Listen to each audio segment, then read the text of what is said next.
Today's devotion is called Lift and Rally, and we're on day 345, and we're on December the 11th, if you're following along on the calendar. Today's morning rinse is 1 Samuel 27 through 31, and let me just say I love reading 1st and 2nd Samuel and reading some of the things that David went through and what was going on. And what I pulled out for the featured verse today is 1 Samuel 36, verse 6. Moreover, David was greatly distressed because the people spoke of stoning him, for all the people were embittered, each one because of his sons and his daughters. But David strengthened himself in the Lord his God. So David and his men wanted to join a Philistine friend whose name was Achish in the next Philistine battle against Israel. It's rather odd to join the forces of your nation's enemy, but with Saul chasing David, he and his men had to find a new home. So they began living in the Philistine land for a while, and the Philistine commanders, for obvious reasons, they did not trust David and believed that he would turn on them during the battle against Saul, which created a few challenges while preparing for war, obviously. But God knew if David's army joined the Philistine army, they would have to fight not only against Saul, but against Jonathan. So God spared David from this horrible situation. David was prepared to do what he was good at, which was being a warrior. I was also prepared to do what I do and attend the festival that I spoke about yesterday. And naturally, we both got a little irritated at not being able to do what we wanted to do.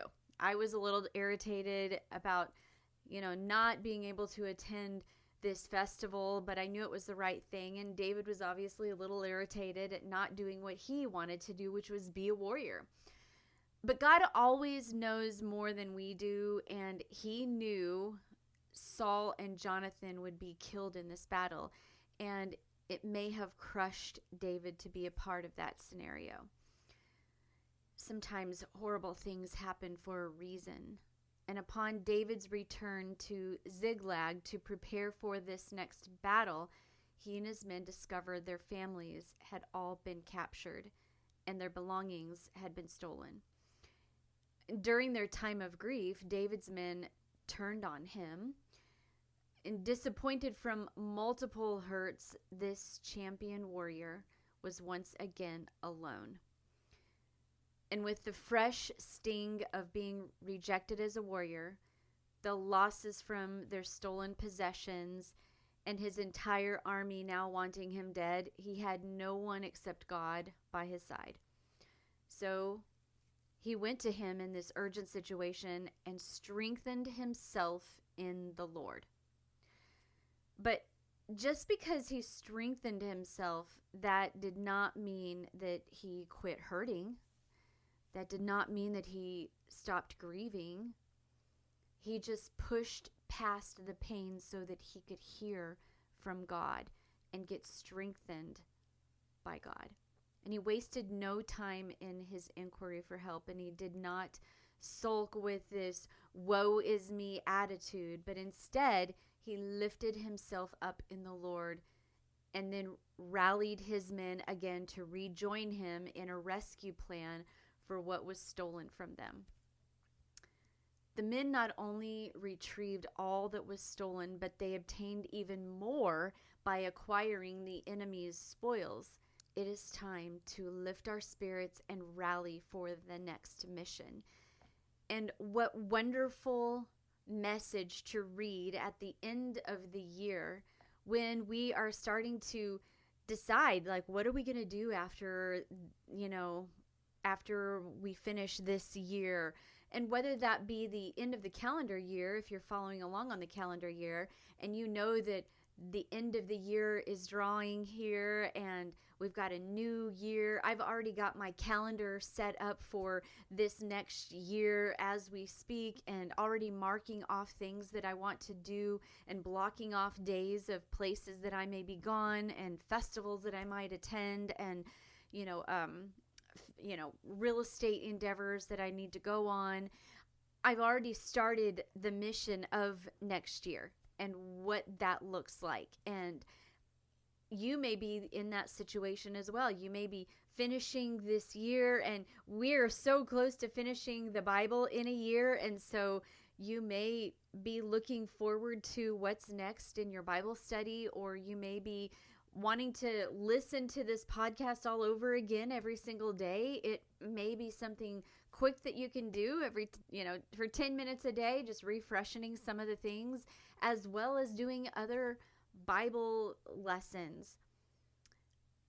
But sometimes, even in the midst of challenging situations, and even in the midst of grief, and even in the midst of hard times, I mean, look at what David dealt with.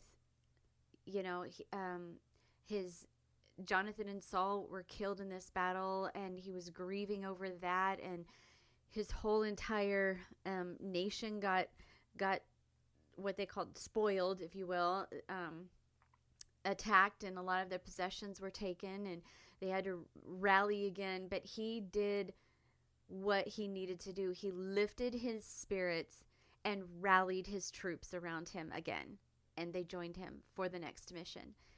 And so today's challenge to dig deeper is, do you at this moment have a woe is me attitude about anything? Maybe you're grieving about the Christmas plans that you were having, or some kind of holiday plans, or a vacation that didn't pan out. Is there something that you have been complaining about? It doesn't have to do with the holidays or the end of the year, but is there just something that you've been complaining about? It is time to say goodbye to yesterday. Lift yourself up and strengthen yourself in the Lord, and rally strength for what is coming ahead, for your increase that is coming ahead. It's time to lift yourself and rally for that increase. And that increase may be just a new mission. That increase may be a new job. That increase may be a promotion that's headed your way this next year. It could be something else. It could be a reconciliation with family members. There's so much that it could happen in your increase, if you will. But I'm encouraging you, whatever it is that you have been complaining about, if there has been anything that you've been complaining about, or if you've just kind of been sulky a little bit, lift yourself and rally for your increase. And when you pull out your journal and you have your evening reflection, I do this every single day, write down, did you have a breakthrough of a lift and rally today in your life? And I want you to write about it.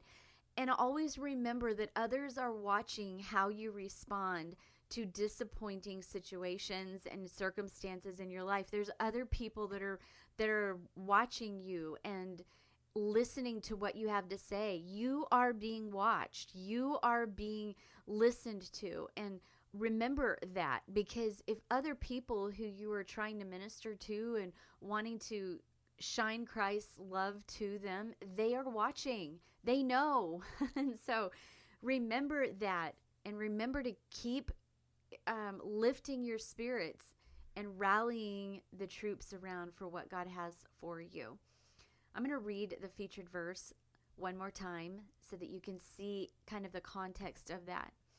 Moreover, David was greatly distressed because the people spoke of stoning him, for all the people were embittered, each one because of his sons and his daughters. But David strengthened himself in the Lord his God. I mean, everybody was against him. And, as we're walking through 1st and 2nd Samuel, I mentioned how that there's going to be about a 6-day period where we're really honing in on some of the characteristics of David. And we can already see some of those characteristics. He strengthened himself. He knew what it took. He was birthed as a champion in the pasture. He knew what it was like to worship God. Such a great example of some characteristics that we all need to strive for.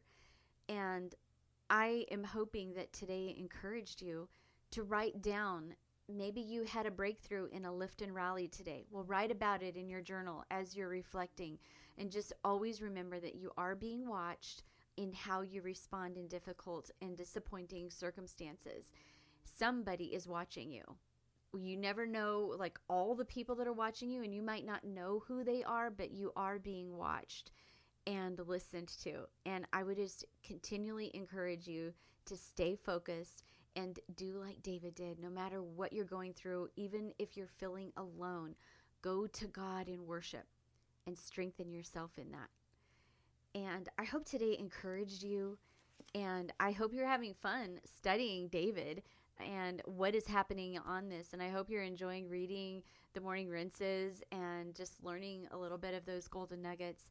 And as we continue moving forward, I'm looking forward to beginning the deeper dive into David's character. And it starts tomorrow. I'm going to do a kind of a 6-day study, a deeper dive on David and just some of the characteristics that I found in him and pulled out. So until tomorrow, keep rinsing, reflecting, and repeating. God bless you.